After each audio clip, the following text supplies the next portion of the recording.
Kita kembali ke dalam negeri, pemirsa. Ketua DPR Puan Maharani menanggapi perang Iran-Israel yang membuat Selat Hormuz terancam ditutup. Puan juga mengimbau kedua negara menahan diri dan mempertimbangkan terkait dengan adanya nanti kenaikan harga minyak mungkin saja terjadi.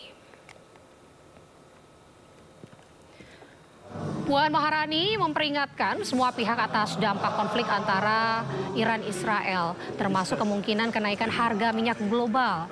Puan meminta pemerintah memitigasi hal itu dan mengurangi risiko dengan membahas perihal APBN perubahan tahun depan untuk mengantisipasi kenaikan harga minyak dunia.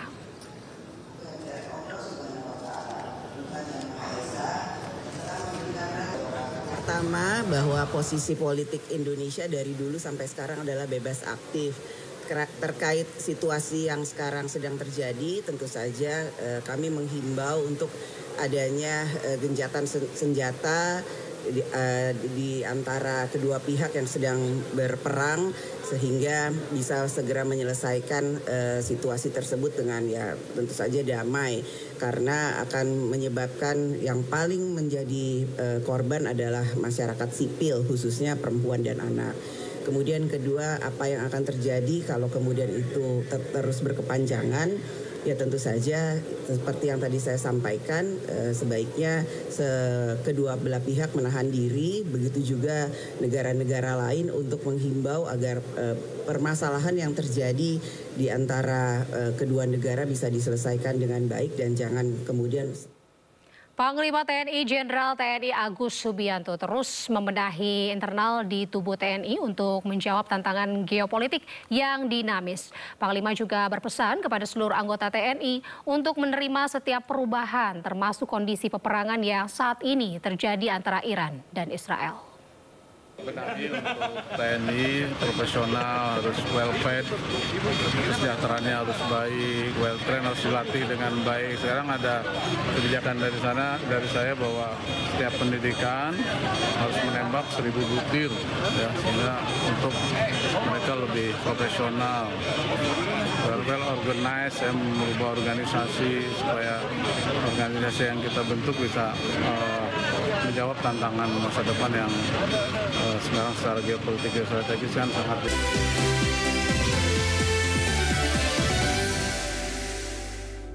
Kembali di Sindo Sore, pemirsa, sejumlah Menteri Kabinet Merah Putih menjadi pemateri di retret gelombang kedua hari keempat untuk kepala daerah. Para menteri memberikan pembekalan kepada puluhan kepala daerah yang utamanya fokus pada misi Astacita yang digaungkan Presiden Prabowo Subianto. Para menteri memberikan pembekalan kepada 86 kepala daerah di Gedung Balairung IPDN Jatinangor, Sumedang, Jawa Barat. Terpantau di sesi pagi, pembekalan diisi langsung Menteri Koordinator Bidang Pembangunan dan Kebudayaan Pratino, serta Menteri Pendidikan Dasar dan Menengah Abdul Muti.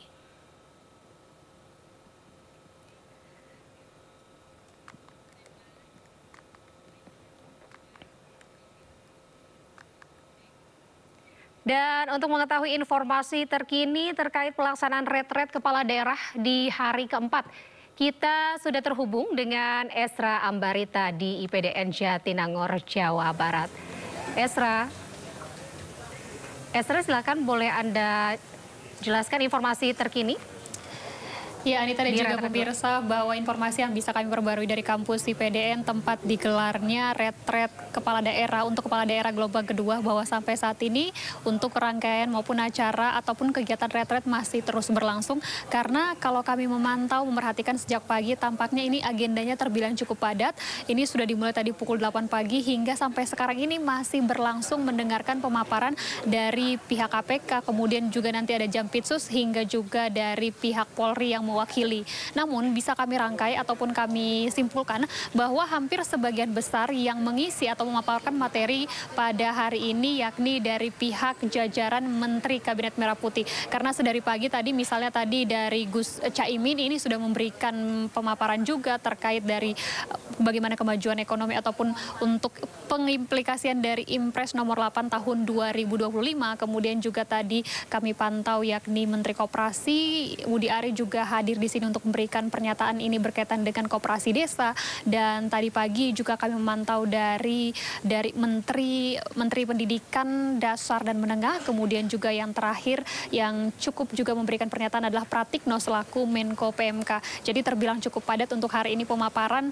Untuk fokusnya adalah ini untuk melihat bagaimana misi Astacita dari Presiden Prabowo Subianto ini dilakukan atau diimplementasikan di setiap kepala daerah. Namun untuk diketahui pemirsa bahwa rangkaian acara ini masih akan terus berlangsung hingga hari esok. Karena hari esok pada tanggal 26 Juni 2025 ini akan dilakukan penutupan dan rencananya akan ditutup langsung oleh Menteri Dalam Negeri yakni Tito Karnavian, dan terkonfirmasi bahwa Presiden Prabowo Subianto ini tidak dapat hadir untuk melakukan penutupan pada retret gelombang kedua ini. Nah tentunya tujuan dari diadakannya rangkaian retret ini adalah di gelombang kedua di IPDN ini adalah untuk semakin membuat sinergi antara kepala daerah, khususnya ini adalah untuk seperti yang saya sampaikan untuk misi Astacita dari Presiden Prabowo Subianto, dan para kepala daerah ini mengetahui apa yang menjadi tugas dan fungsi dalam menghadapi sejumlah problem-problem ataupun permasalahan yang ada di daerah mereka masing-masing.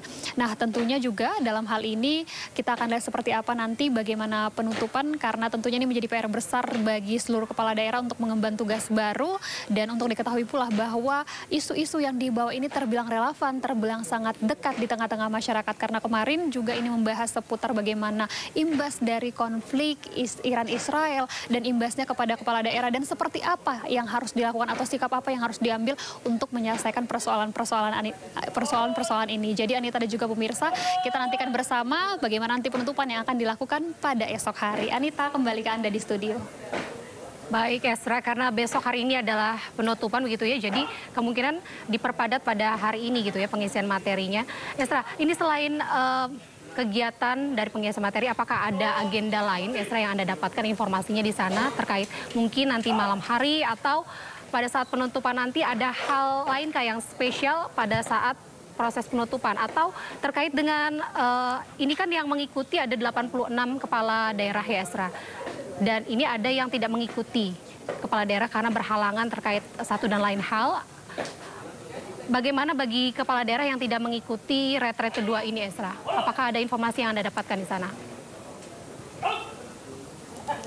Baik Anita dan juga pemirsa, kalau tadi kami mendapatkan informasi tentunya dari pihak Kemendagri bahwa yang hadir memang bertotal ini 86, dan kalau kami uraikan kembali kegiatannya ini terbilang padat dan hanya fokus untuk satu hari ini adalah mendengarkan pemaparan dari tadi ataupun sedari pukul 8 pagi hingga masih sampai nanti hari ini atau diproyeksikan hingga nanti pukul 19.00 atau pukul 7 malam ini nanti akan masih mendengarkan dari pihak menteri maupun wakil menteri hingga dari para pejabat untuk mengarahkan terkait misi Astacita dari Presiden Prabowo Subianto ini. Karena sedari tadi kami juga melakukan doorstop dengan para menteri bahwa yang digaungkan adalah misi-misi yang disampaikan Presiden Prabowo Subianto yang kala itu melakukan kampanye ataupun dalam misi kampanyenya pada sebelum pemilihan presiden. Nah, sementara itu memang betul ada beberapa dari kepala daerah ini yang berhalangan hadir karena tentunya dari pihak wakil Menteri Dalam Negeri ini sempat menyampaikan beberapa alasan yang cukup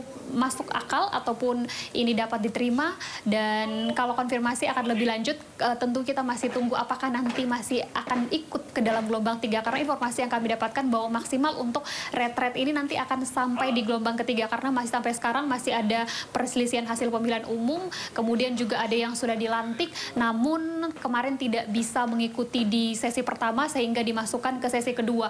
Nah, apakah nanti mereka-mereka yang berhalangan hadir ini akan masuk di sesi ketiga ini, kita akan nanti bersama karena belum ada konfirmasi resmi dari pihak Mendagri. Anita. Baik, terima kasih Esra Ambarita melaporkan langsung dari Jatinagor, Jawa Barat. Selamat bertugas kembali Esra. Ya, pemirsa, Ketua MPR Ahmad Muzani mengaku belum mendapat informasi lanjutan mengenai surat permohonan pemakzulan Wapres Gibran yang diajukan oleh Forum Purnawirawan Prajurit TNI beberapa waktu lalu.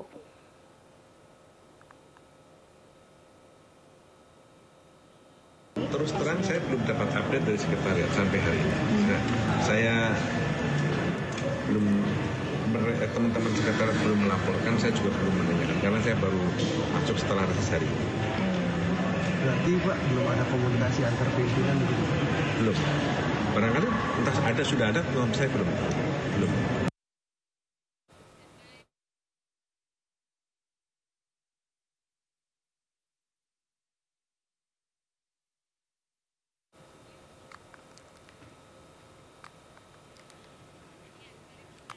Dalam rapat paripurna pembukaan masa sidang DPR Selasa kemarin, surat permohonan pemakzulan Wapres Gibran yang diajukan oleh Forum Purnawirawan Prajurit TNI sama sekali belum dibahas. Ketua DPR RI Puan Maharani menyatakan belum menerima surat yang dikirim oleh FPP TNI. Sementara Ketua DPR Sufmi Dasko mengatakan DPR sangat berhati-hati menyikapi surat permohonan pemakzulan. Dasko menegaskan surat itu masih belum sampai di meja pimpinan.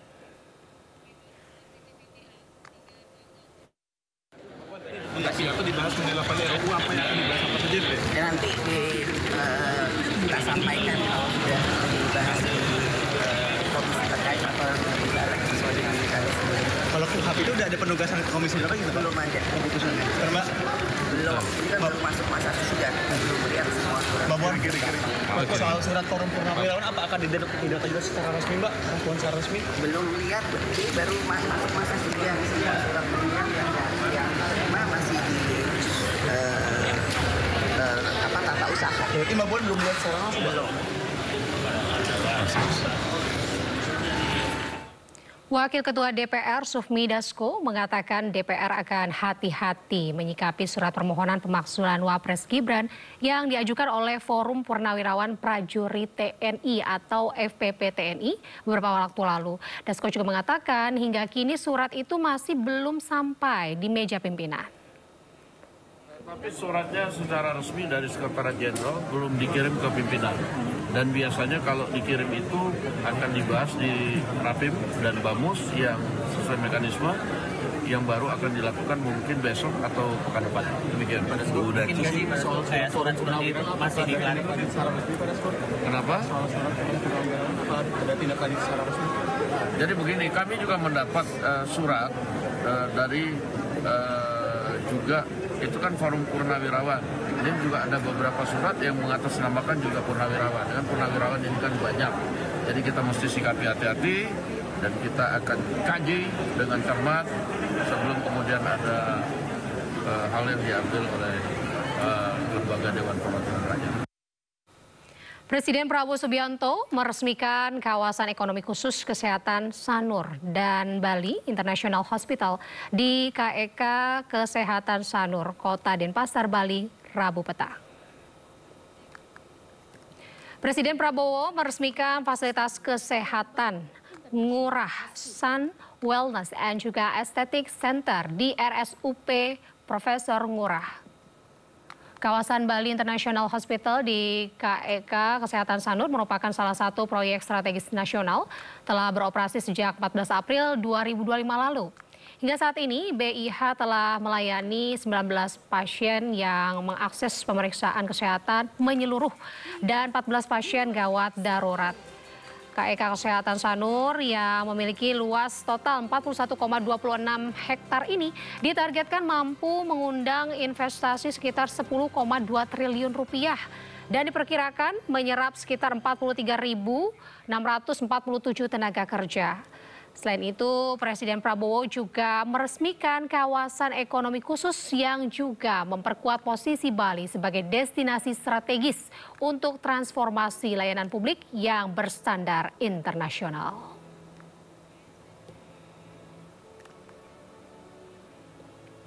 Pertama-tama juga saya ingin juga menyampaikan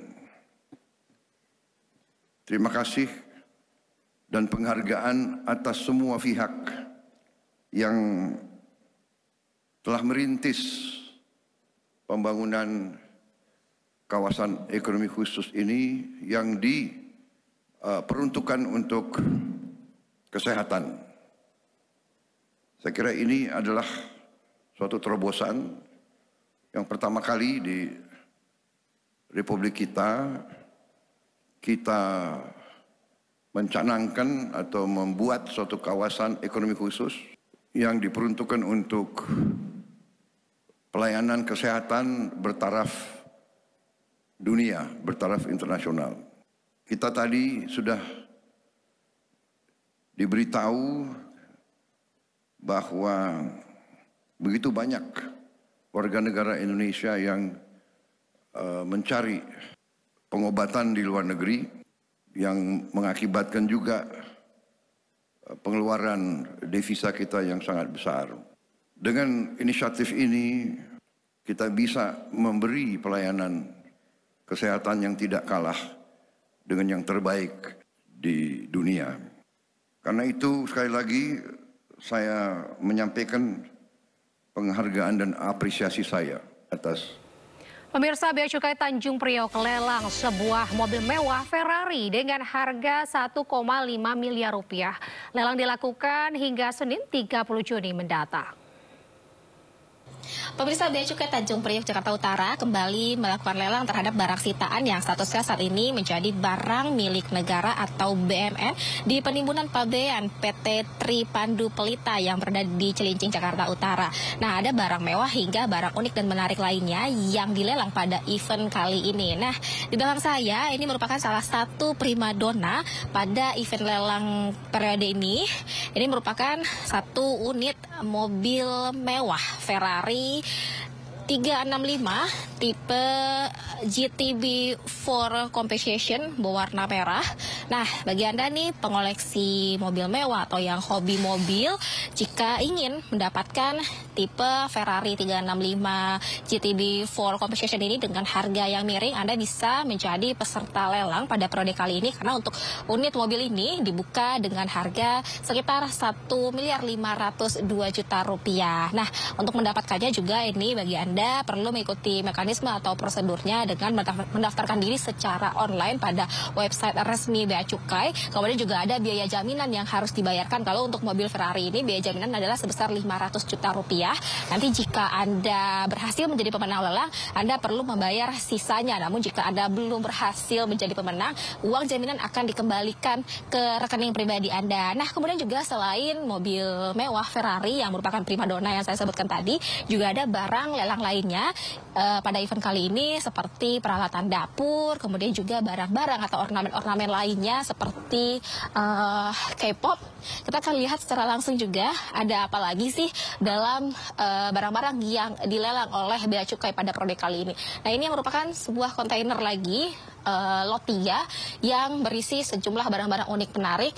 Saya akan lihatkan kepada Anda kalau di kontainer ini isinya ada berupa album K-pop, kemudian juga aksesoris K-pop, Tamiya, deker kaki, lalu juga audio mixer dan lain-lainnya dengan nilai limit lelang dimulai seharga 27 juta rupiah. Nah, kalau untuk jaminannya ini ada di 25 juta rupiah. Kita akan lihat bersama pemirsa, ini adalah audio mixer yang saya sebutkan tadi.